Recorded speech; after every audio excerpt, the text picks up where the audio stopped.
Can we talk about pain? Pain is a very beautiful experience. I know how many of us have been heartbroken. How many of us have learned something from our past experiences?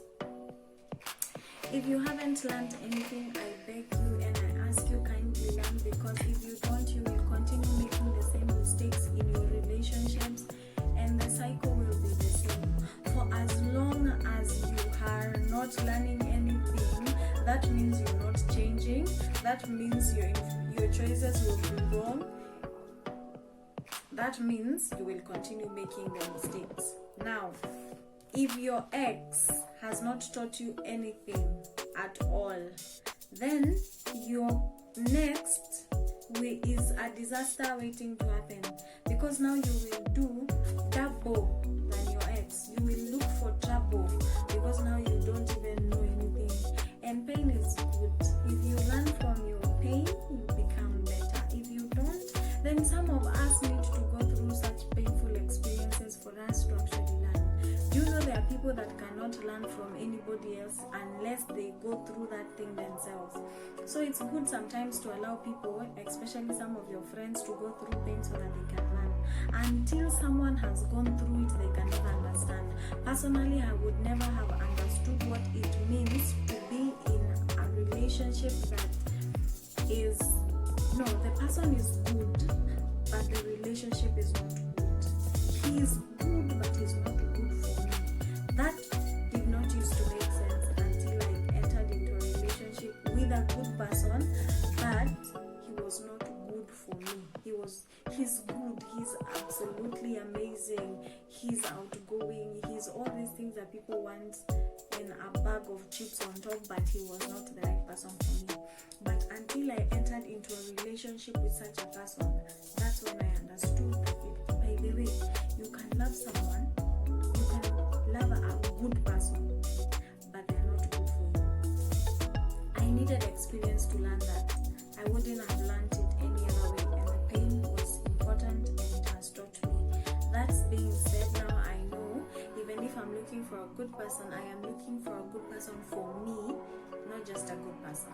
Yeah, Christianity is not the standard for good people. Remember, everybody is a person that is struggling with something. So as a Christian, personally, I have my own flaws. Now, I know that a lot of Christian people want the standard to be, first and foremost, you need to be saved. It is good because salvation makes it easier for you to relate, because two cannot work together unless they are single. Now, if we agree that we are both Christians, we are reading from the same script, that doesn't mean that I do not have faults. For those that are saying that you want girls, and some of the men that go to churches because you're looking for girls that are saved, I want you to know that that girl, she is saved, she loves Jesus, and she would die because as a martyr, because she would rather die for Christ. But she is still a woman. That man is still a man before he is a man of God. Before he loves God, he is man, you know, and he has his faults. He shrubs, he does this, he lies at times, and that does not disqualify him from being a Christian. Christianity is a walk of faith. Please don't judge Christians because they are making wrong choices. Unaanza kusema Wakristo sijui wamefanya nini. No, love, Christianity, and all these are all different ball games altogether. I am a Christian woman, but I have faults. That's why, as a person born of a woman, I sweat. I get to an age where I need to use deodorant because that odor, I cannot deal with it. It's the same thing. As a Christian, there are things that you will need to, work on so that you can smell nice. Some things in our lives are just stinking, but we are still insisting and working and improving ourselves. So don't judge Christians because they are Christians and you are expecting because this person is a Christian, they should not do A, B, C, D. That being said, I just want to finish with sex, because I know that is another reason why most of us get into relationships. Girls, ladies, let's be honest. We know that for you to attract someone, you need to look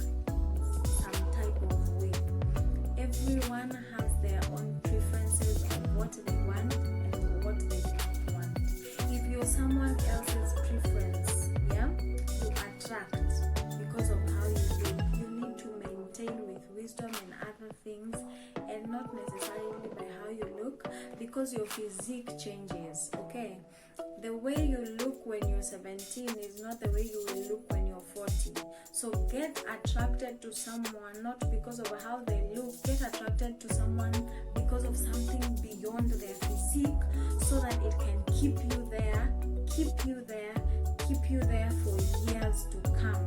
Now, when you read the Bible, our time now, we are given a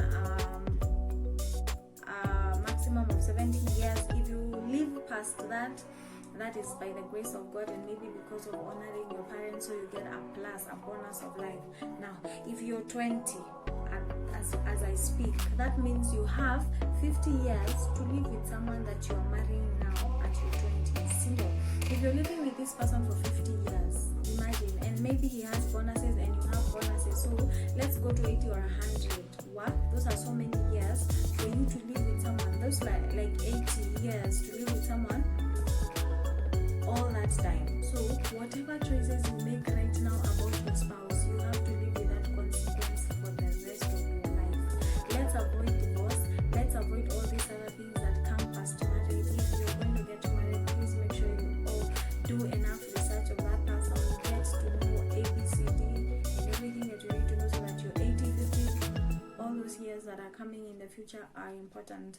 Sex, as I'm saying, is very key in relationships. Make sure that when you are in marriage, you give your spouse enough and adequate sex, so that they get satisfaction, so that they don't go seeking it elsewhere. If you have been sexual before marriage and you are in another relationship, you carry soul ties. Consult your pastor so that you can break your soul ties, so that they don't tie you in the spiritual realm, so that you don't get married. When you get married and you still have soul ties, kindly make sure you break them. Go see your pastor so that they can help you break such soul ties. I will do a vlog in the near future concerning breaking soul ties, because I need to do a lot of research concerning the same. However, kindly make sure you break all your soul ties, so that as you begin a new chapter with the right person, they don't the relationship is not affected by previous ghosts that do not exist currently. Sex is an important aspect in relationships. Nowadays, if you're not having sex, you're not in a relationship. That is like the epitome of marriage. You need a lot of sex and good sex. Now, those that have gotten themselves in sexual relationships before marriage, it is sin, and we need to repent and work on also being chastened again and achieving secondary virginity as we transition to marriage. Secondly, in marriage, a lot of people are struggling sexually because they're not getting the satisfaction they want. Well, I disagree with you have to kiss 1,000 frogs, or I don't know how many frogs to get to the right person. Sexual experience does not qualify you to be a spouse. You can be very good sexually, but you are very poor intellectually, meaning you cannot guide a family, you cannot lead, but you're sexually good. We will get you, have sex with you, and leave you, because again, some of the people want just sex and not necessarily commitment. Be very careful and very intentional. Let's have sex in marriage, and also remember, the preference of someone else is not the preference of another. There are styles you can do with your crush that you can never do with your marriage partner, with your wife, because it diminishes their value and their dignity. Nakedness is a level of intimacy that should be experienced in marriage. Don't think that because you're serving them good that they will want to settle. There are so many aspects to consider in marriage: the social, the political, the economic, the intellectual aspect of marriage and of a person, than just the physical, sexual aspect. Now, if you are a good